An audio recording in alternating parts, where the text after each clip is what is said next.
Hello, xin chào tất cả mọi người đã đến với kênh. Hiện tại thì anh em chúng tôi đang có mặt tại nhà Rúc. Bởi vì hôm nay là ngày kể lại chăn chát thì nghĩa là cái ý tưởng đây là mùa cà phê, nên hiện tại thì Rúc sẽ bày cho các em cách quay phim của mùa cà phê như thế nào. Không phải là quay chủ đề về cà phê, nhưng mà cách quay phim là quay bằng điện thoại. Theo kinh nghiệm của Rúc hay đi quay thì mình truyền lại cái kênh cháo, thì sau này mình cần mình dễ hơn. Mình cùng già là sau này không quay phim nữa mình truyền lại ha. Bây giờ Rúc sẽ đưa cho mấy đứa nó quay ha. Và mình cùng nói luôn, nếu các bạn hỏi là Sao Đen đang ở đâu, Sao Đen thì đang đi hái cà phê, bên Gia Crai chưa về nha. Hiện tại vì dịch bệnh tăng qua trong làng Rúc cũng có ca bệnh rồi, cũng có mấy ca trong xã thì cũng nhiều ca bệnh rồi, nhưng mà trong làng thì hiện tại đang có 2 ca bệnh rồi, nên cũng rất là khó khăn, nhiều ép lộn xộn lung tung mà. Thì anh em chúng tôi không có quay phim còn là đông người gì đó nữa, tại anh em chúng tôi 1-2 người thôi đi chơi chung trong nhà vậy thôi. Bây giờ thì cái cây này thì Rúc cùng mới mua, đặt về thì để mở bên trong có cái gì.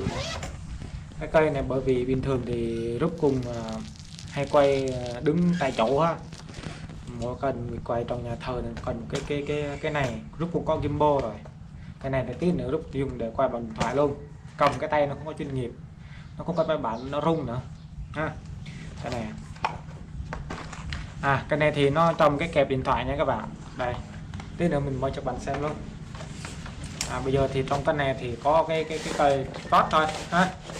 Pot này cũng rất là nhẹ nhàng thôi, cái giá nó cũng rẻ lắm các bạn ơi. Nhưng mà cái loại này rẻ nhưng mà nó rất là mượt nha các bạn. Khi mà mua cái pot á, nhớ đừng có mua, các bạn mua cái pot mình tìm hiểu trước ha. Cái pot này Rúc cùng tìm hiểu rất lâu rồi. Cái này là tên của nó là Xuân Đen này, VTC 291 này, 691 này. Cái giá nó 600 mới thôi, hơn 600 thôi. Nó cũng rất là mượt, kim ly thế này này, cái pot này này. Trước khi mà Rúc mua á, Rúc tìm hiểu rất là kỹ luôn. Tất cả các hàng sản phẩm khác, Benro hay là cái gì đó, nhưng mà khi mà mình mua hàng rẻ là nó rất là cái này là nó cứng. Rồi nó có bị giật á, khi mình ly thế này này, nó giật thế này, nó rất là khó chịu, tạo nên cái video của mình rất là xấu. Nhưng mà khi Rúc tìm hiểu và Rúc mua một cái nữa thì thấy cái loại này thì giới thiệu cho bạn mua loại này rất là mượt nha, này rất là mượt đây này, đó mượt lắm các bạn ơi. Hiện tại thì Rúc sẽ dùng điện thoại để quay ngày hôm nay. Cái này thì cái top cái để mình cắt điện thoại ha. Cái này nó cũng rất là chuyên nghiệp luôn đó. Cái này nó xoay á, bình thường thì của người ta thì cái này là nó kiểu là có lò xo là nó kéo vô kéo ra, nhưng cái này mình xoay ha, xoay là nó lên, là xoay nó xuống này. Bây giờ Rúc sẽ kẹp điện thoại và đi quay phim nha các bạn. Bây giờ thì Rúc lấy điện thoại này nó bỏ vào đây, mình cùng Rúc quay bên điện thoại này thôi. Hôm nay sẽ quay bằng điện thoại ha. Chắc được rồi đó, còn cả ba còn không được đâu. Rồi cái này Rúc sẽ mở lại, mở ra ha, mở ra lấy cái chốt này thôi, lấy cái này. Đây thì Rúc cùng quay chơi cùng các bạn thôi, để các bạn cùng làm quen. Cái video này khi mình quay xong á, mình sẽ up lên Rúc TV luôn ha, cho các bạn xem luôn.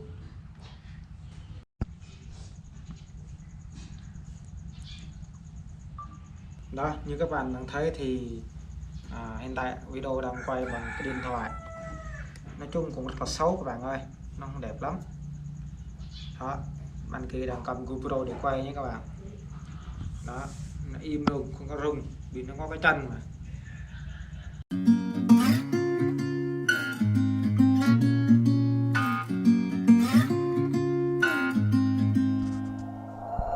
We'll be driving down the state, yeah. Look around for the next crowd, yeah. Going our own way, trying to find a new route, yeah. We'll be going in circles, trying to find a way, searching for.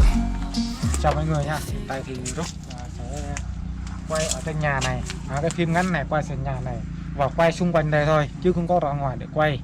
Đó, nói chung là hôm nay là mình quay địa điểm ở đây thôi ha. Cái này là cái hậu trường, sẽ quay phim bằng điện thoại nhé các bạn nha. Đi.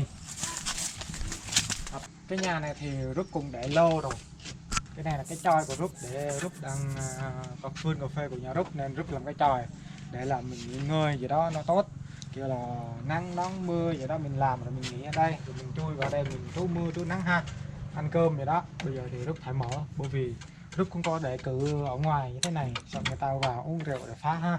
Bây giờ mở cửa ra này, khóa là như thế này để người ta biết rằng mình không cho họ vào.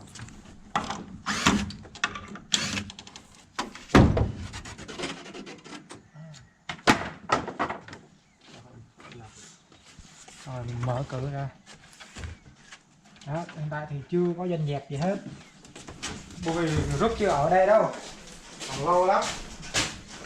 Rút chưa ở đây chỉ là mình làm cái gì đó đâu.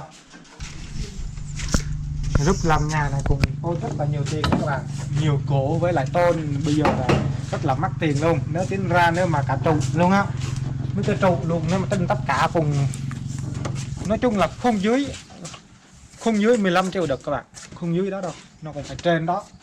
Hiện tại thì nhiều cổ quá, nói chung là được cổ người ta cho là nhiều ha. Với lại Rút cùng cắt thêm mấy cái sàn này và Rút lên núi nhờ họ cứ dùng xong rồi mình kéo về thôi. Nếu mình mua không nổi đâu thì nhiều lắm.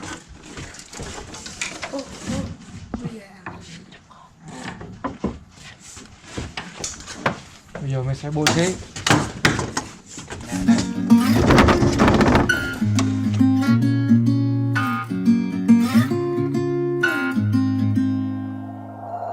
We'll be driving down state, yeah. Looking around for the next crowd, yeah. Going our own way, trying to find a new route, yeah. We'll be going in circles, trying to find a way, searching for the things we do, yeah. Drop top without a choice, yeah. Hair blown round to the window, singing stupid noise with you. I just wanna get to know ya. I wanna go far to the coast, yeah. I wanna drive fast to the ocean. I wanna know all of you. Growing old like a ghost, yeah. I wanna have kids of my own, yeah. Live a life till it's over. But until we do, it's sleeping too long.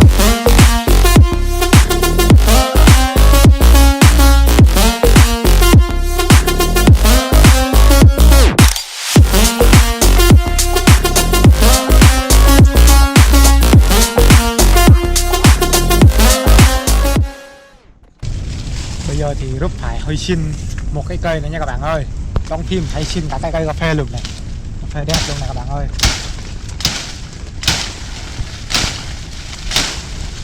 Đó, cà phê đẹp hy sinh luôn các bạn ơi. Đó, phải chặt hết này thấy chưa, trong phim phải hy sinh vậy đó các bạn ơi, hồn lắm.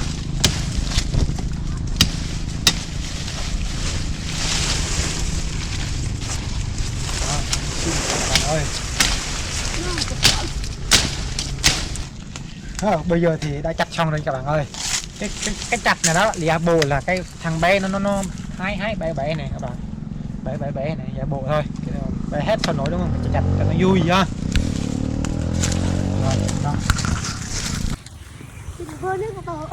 Hello chào mọi người.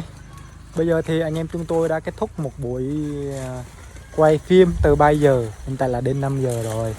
Bởi vì là vừa tập vừa quay nên rất là khó, nên tập cho cháu nó đang qua tập quay để sau này thì quay nó dễ hơn, có việc gì đó mình quay hai người nó nhanh hơn. Đây anh em đã hy sinh một cái cây cà phê, chặt nó luôn xong rồi giờ hái cái trái nó rồi mang về đổi mắm đổi muối đổi cơm ha.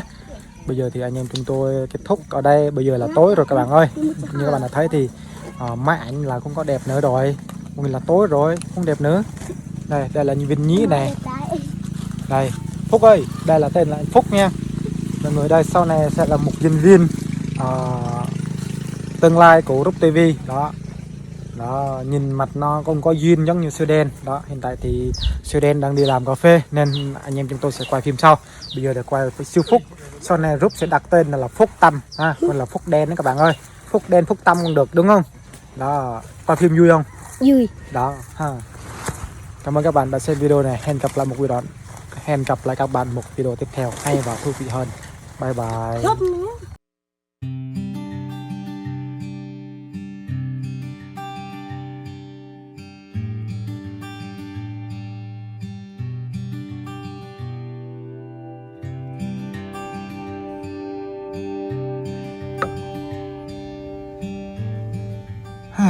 Ủa, thằng bạn tao giờ này mà chưa tới ta? Trời sáng quá rồi mà. Hôm qua nói đi làm hái cà phê mà chưa thấy. Tao lỗ gọi nó rồi, biết trước là gọi người ta rồi, giờ này mà chưa thấy mặt luôn. Phải xử cà phê đen, phải gọi muốn uống loại nào? Thôi mấy cà phê đây dở quá. Thôi lấy cho tao cà phê nguyên chất đi. Dạ chú. Ủa, cà phê nguyên chất là cà phê gì nhỉ? À, Nope. cà phê nguyên chất, cà phê nguyên chất, cà phê nguyên chất, cà phê nguyên chất.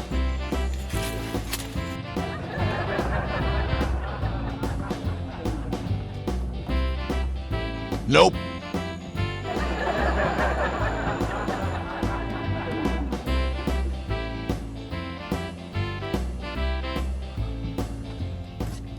Chú, cà phê đây.